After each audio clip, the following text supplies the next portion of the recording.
Yes. So the atheist has very limited options, and this is actually very exciting, okay? The atheist has limited options available. So the atheist has his foundations. He believes that he's come from, and I borrowed this from Dr. Sarfati, fish to philosopher, from the goo to you, right? I absolutely love that he says that. So I took that from him. You're welcome. That's his view of origins. And so now they have to create a complex ethical system as a bag of biological stuff. And so they have very limited options. So what they're limited to is they can ultimately say, well, I feel like that's wrong. And so here's their ethical system. It's preference. So your preference is you feel like you shouldn't murder another human being or you shouldn't steal from this person. So your preference is, I don't like to do that. But here's the thing. You're not in charge of the guy who does like to kill people, who does like to rape, who does like to steal. You're not an authority in his life. Your preference has no power and authority in his life. So you can't create an ethical system off of mere preferences. People have different preferences. That's why we have jails. Because there are lots of people who prefer certain activities and behaviors over others, and we know where we put those people. They prefer it. They want to do it. Or the atheist can say, well, our ethical system is based upon societal convention. So society determines what is right, what is wrong, what is immoral. So they're limited to society will determine.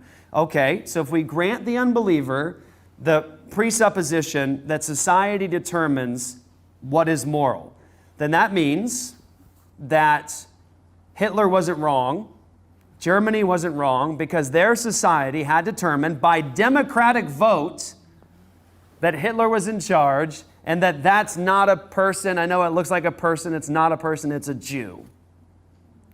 And in that case, if you say society determines what is right, what is wrong, and that's the basis for ethics, then that means anybody who fought against slavery in the United States of America was immoral, because society had determined it was fine and okay to capture people as slaves and to enslave them and to use them as human property.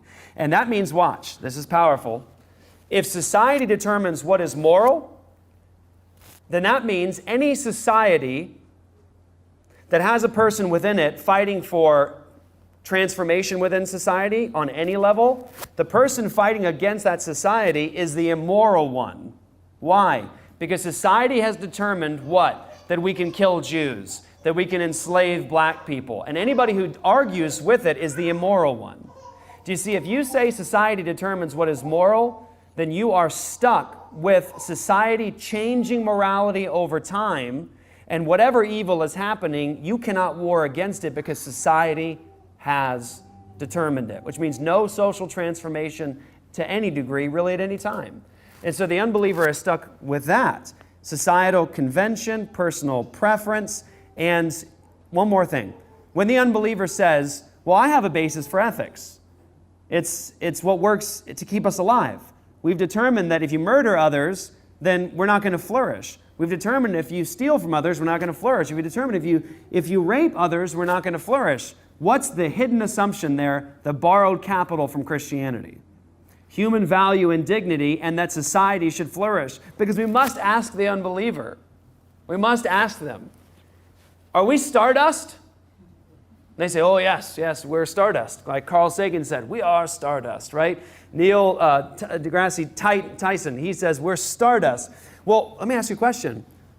What makes you think stardust must flourish? What if I want to kerosene the whole anthill?